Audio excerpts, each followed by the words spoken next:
Desde su óptica, ¿cuáles considera usted son los temas más importantes que podríamos tratar? Sí, bueno, yo lo que les voy a rogar es que no me interrumpan porque si no descoyuntan mi pensamiento, fracturan mi argumento. Bueno, antes de seguir el segundo punto, el segundo modelo que hay que cambiar en el Ecuador es el régimen presidencial. Esto es fascinante. Ya lo ensayé la última vez, el último viernes, pero ahora voy a repetirlo en resumen. Parte de la inestabilidad de la República del Ecuador y de las demás repúblicas que tienen la presidencia en Latinoamérica es el hecho mismo del régimen presidencial, que luego fue copiado de Estados Unidos y que ha servido, porque realmente no había otro. Pero ahora hay un sustituto que es el régimen parlamentario que le ofrece Europa a consideración de todos nosotros. En el régimen parlamentario lo que han hecho es desglosar la figura del presidente americano, que es jefe de Estado y jefe de gobierno, y lo descomponen en dos personajes. Uno que es el jefe de gobierno, destinado a caerse o a tener éxito, llamado premier, y que es el que recibe la crítica, el que suscita el enojo popular cuando hay imprudencia, impericia y mala fe. Y otro es el jefe de Estado. ¿Por qué es importante? Porque al desglosar esto en dos personajes, el jefe de Estado es estable. Él, como no gobierna, no suscita enojo. Nadie quiere enjuiciarlo. No está expuesto a la destitución. No está expuesto a la subversión. No tiene por qué tener oposición. Entonces, el jefe de Estado, ¿de qué se encarga el jefe de Estado entonces? Si es que el presidente ha pasado a ser premier o el jefe de gobierno, o el ministro de gobierno, para ponerlo más claro. El ministro de gobierno pasa a ejercer como premier lo que antes hacía el presidente de la República. Y la pregunta es, ¿qué hace el jefe de Estado? Por ejemplo, el rey de España. Por ejemplo, la reina de Inglaterra son jefes de Estado. El señor Hollande en Francia, etcétera. Ellos son jefes de Estado. ¿Qué hacen? El rey de España en este ejemplo da un ejemplo de lo que debe hacer el jefe de Estado.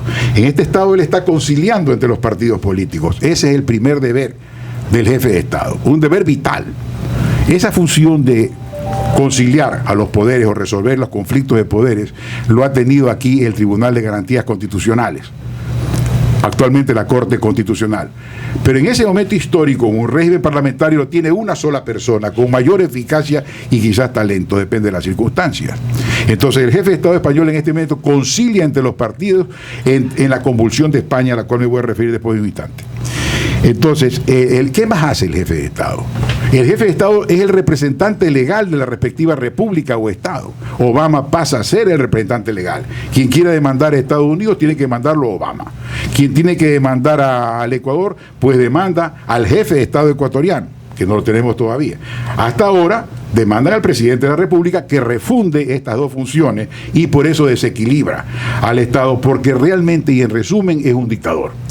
Es imposible destituir a un jefe de Estado. Cuando ha ocurrido las destituciones en el Ecuador han sido golpes de Estado. Se destituyó a Bucarán, se destituyó a Maguá, se destituyó a X persona, y resulta entonces que esa es la causa, que siendo jefe de gobierno suscita la antipatía, no es posible realmente un juicio político, y como no es juicio político, como en este momento no es juicio político, y deben poner las barbas en remojo, es tal el enojo que de repente reviente, ahí hay un golpe de Estado. Entonces, esto tenemos que cambiarlo. Es lo primero que quería destacar, estos dos cambios sustanciales. No es como se cree el asunto entre derecha e izquierda. No quiero tampoco menospreciar esta división. Sin embargo, no es el momento de esa división. Hay varios momentos políticos. Algo antes de olvidarme, vamos a esta inclinación actual, muy comprensible, que busca la unidad. Ofrezco estas dos reflexiones. No me reprochen si cambio después de 6 meses, pero no sería auténtico si no dijera algo al respecto. He oído muchas cosas con mucho aprecio, y digo las dos, que ojalá que merezcan su atención. Pasemos a meditar en forma de pregunta.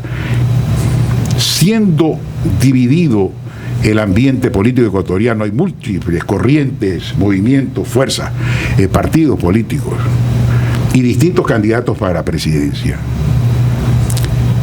¿Qué es lo primero? ¿Qué es lo más importante capturar la presidencia, la futura presidencia del Ecuador, es lo más importante. O lo más importante, o lo más posible, o lo más asequible, es recuperar la función legislativa, es decir, la función legislativa y la función fiscalizadora. ¿Qué es más fácil? La respuesta está dictada por los hechos. Si estamos varias personas aquí, varios partidos, y buscamos entre los varios que renunciemos todos en beneficio de uno, eso es virtualmente muy difícil, si no imposible.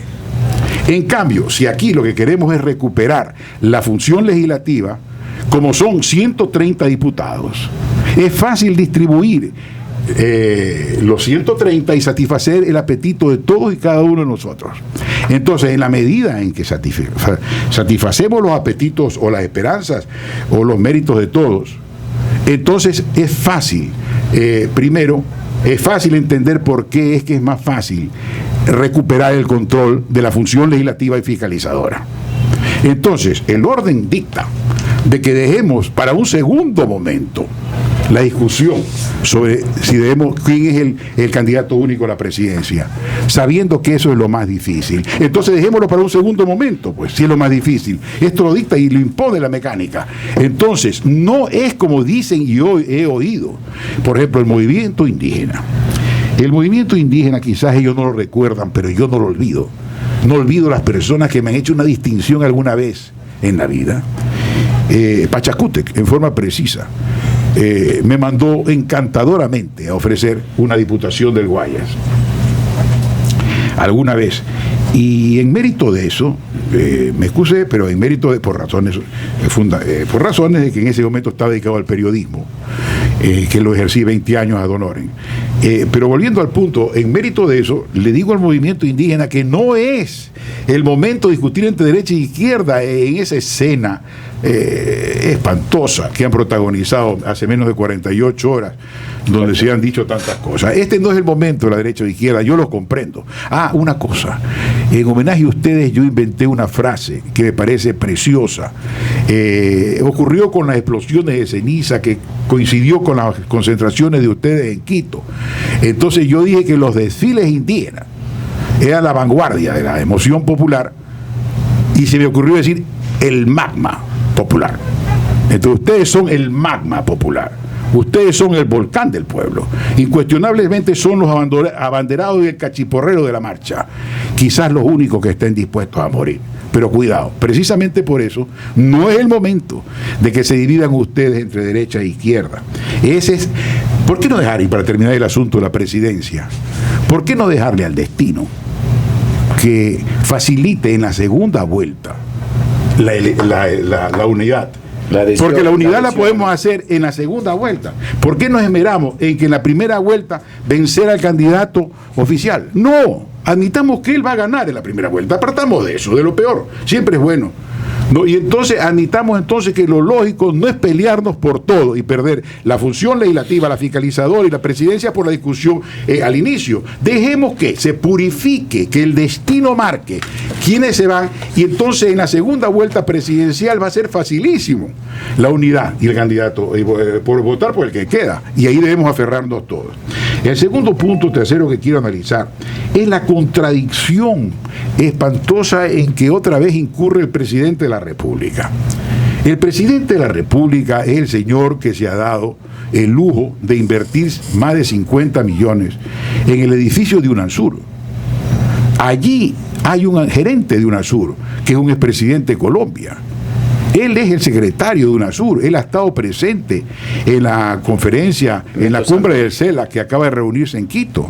Él ha oído decir al presidente una cosa que es una inconsecuencia, además que es ilógico, que es el CELAC el que tiene que sustituir a la organización OEA, Organización de Estado Americano. Esto es y no UNASUR. Esto sí realmente una contradicción, es una contradicción histórica. Es decir, esto de haber hecho un edificio para UNASUR, celebrar en el edificio la reunión del CELAC, un organismo distinto, porque aquí en CELAC está México, y irresponsablemente en UNASUR, y para eso le han puesto UNASUR, no está México siendo tan importante y tan latina como cualquiera de nosotros, y muy inteligente, sin duda alguna, como Colombia, como Chile, que son incuestionablemente los países donde radica con mayor énfasis el pensamiento latinoamericano. Entonces, esto es una inconsecuencia que no podía dejar pasar. Además, la reunión ha sido inútil, ha sido fastuosa, y terminan en forma dramática, pero simplista, diría yo, hablando del mosquito del Zika. Zika. Es decir, una conferencia internacional de naciones para discutir el ámbito económico, los tratados económicos, si hay o no hay, con quién, termina hablando del mosquito. Es decir, es una cosa grotesca. No solamente inútil, sino grotesca. Tercero, no quiero dejar de citar, en relación con el cambio de modelo ecuatoriano, que en este momento Turquía, al revés, el señor Erdogan es el presidente turco en este momento, y ayer por la televisión dijo lo siguiente, que reclama para el presidente, que es él, las facultades que actualmente tiene al revés del primer ministro. Es decir, el primer ministro, que es el que yo recomiendo tener, es decir, dividir entre presidente y primer ministro, existe en Turquía, ¿no? Pero a diferencia de Europa, que lo mantiene y donde ha sido excelente, porque los gobiernos, el jefe de gobierno cae cuando el Congreso no tiene mayoría, el Congreso.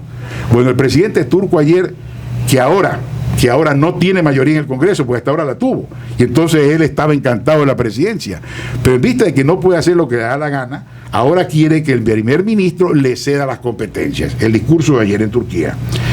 El rey de España ya lo cité.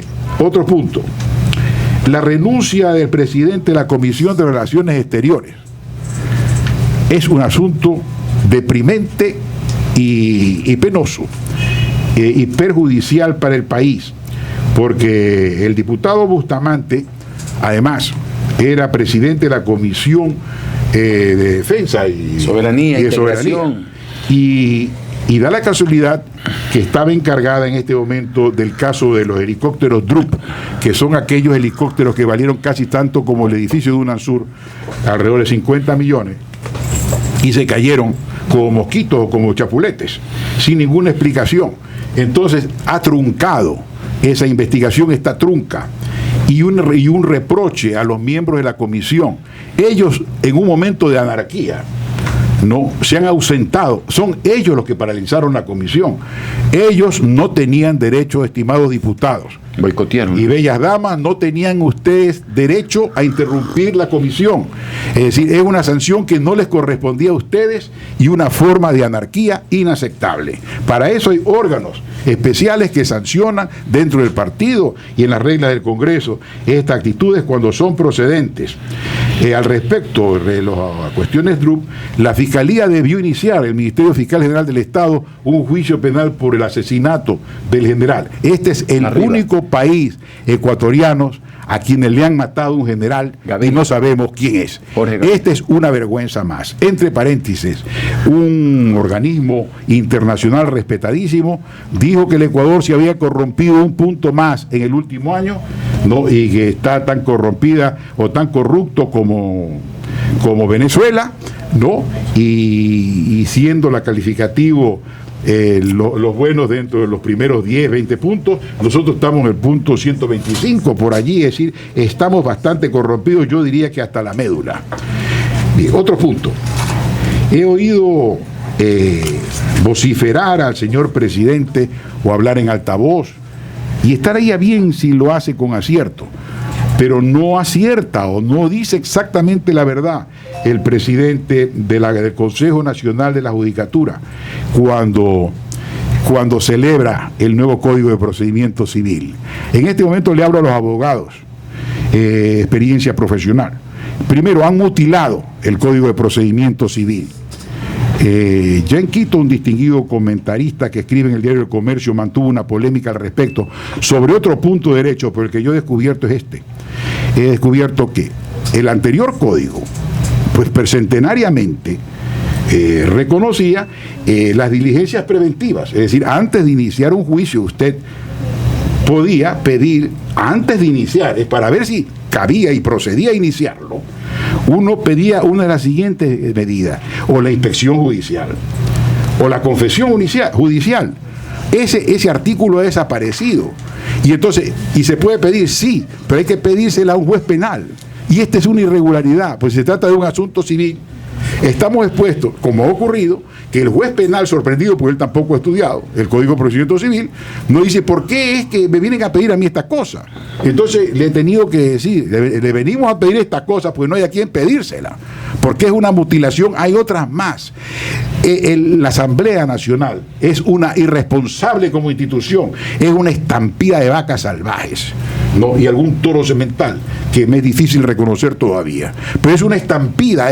Lo que quiero decir es que una avalancha de nieve, como quieran ustedes llamar, es un crimen de Estado lanzar contra una nación de analfabetos todavía en su mayor parte paquetes de leyes, containers de leyes, de proyectos de leyes, para encubrir ¿qué? La fiscalización, que no lo han querido hacer por orden del jefe de Estado, que al mismo tiempo es jefe de gobierno, lo cual demuestra que llegó a decir, siendo yo el jefe de Estado, él incurre en el error, porque él es economista, pero debió saberlo, que él siendo jefe de Estado tenía que respetar la independencia de los poderes y no la ha respetado. Él no es jefe del Poder Legislativo, ni jefe del Ejecutivo, etcétera. Otro punto que he descubierto es que los jueces coactivos son los únicos funcionarios irresponsables en el Ecuador. Tengo en mi poder una resolución del Consejo Nacional de la Judicatura que avergüenza a los miembros y debe avergonzarlos a los miembros de esta comisión del Consejo de la Judicatura, que declara que los jueces coactivos, es decir, los jueces dependientes del Seguro Social, del Banco Central, son inmunes. Pueden entonces embargar su casa en cualquier momento y llevarlo a un remate. Y para colmo, hace menos de 3 días oí decir al presidente de la República, desde luego hablando de los inmuebles comprometidos con la droga, que no hay por qué demorarse en rematar los inmuebles que están a nombre de los indiciados, es decir, de los que no se sabe si son culpables todavía. Que hay simplemente que rematarlos y después, si son inocentes, se les entregue el precio del remate. ¿Oído usted semejante barbaridad? Esto es lo que está ocurriendo en el Ecuador. Un momento de anarquía, un momento absoluto de anarquía. Entre paréntesis, cuando en la conferencia del CELAC el presidente de la República dice en su confuración eterna, hasta en los insomnios, hasta en las pesadillas, nightmare, pesadilla en inglés, él piensa en confrontar con Estados Unidos. Es su vocación, y esto nos está causando un perjuicio, porque no quiere celebrar, si no tratado de libre comercio, por lo menos un tratado elemental de comercio, y está reteniendo el tratado de comercio con Europa también. Y entonces, al entregar la presidencia, que no tiene ningún mérito, que simplemente es un acto mecánico en que se turnan los 30 y pico de presidentes latinoamericanos, resulta que el presidente que asume ahora, que es el de la República Dominicana, cuando es invitado anteriormente en el discurso por Correa a confrontar a Estados Unidos y que desaparezca la OEA, le contesta que no, que la República Dominicana tiene empleados en la OEA, que además, y por principio, ellos creen en la OEA históricamente. A esto nos exponemos con la verborrea del presidente de la República, explicable porque es imposible, y lo quiero decir con cierta experiencia, es imposible que un organismo humano, y solamente un demente, puede aspirar a la reelección después de 6 años. Cuando se ejerce la presidencia de la República y no se anda corriendo por ahí moviendo las caderas, cuando se ejerce la presidencia de la República con la intensidad de una cabeza, resulta que uno comienza a caérsele el pelo, comienza a volverse viejo. Se ha calculado, hay cálculos que dicen que uno envejece 4 años, 1 año por cada año en la presidencia, 1 año más. En fin, es susceptible a un ataque al corazón, aparte de susceptible de un disparo. Es decir, esa es la presidencia de la República. Lo que ocurre es que hay generaciones que van a robar. Y este es el momento en que tenemos que distinguirnos, no entre derecha e izquierda, sino entre los que creemos en un nuevo Estado real, jurídicamente real, que le garantice a los indígenas. Esto es muy importante. No podemos prescindir jamás del mundo indígena, porque este es un país indígena. Entonces la idea es que tenemos que ir a eso y no estar en estas confrontaciones que es comprensible, pero que no es el momento de discutir sobre ellas. Este es mi informe de la semana. Y voy a tomarme un sorbito de café. Un sorbito de café y quisiéramos también conocer el comentario del doctor Jaime Damerval sobre las declaraciones del presidente Evo Morales, que a mí me han parecido exquisitas en el término de esto que para ellos ha sido una especie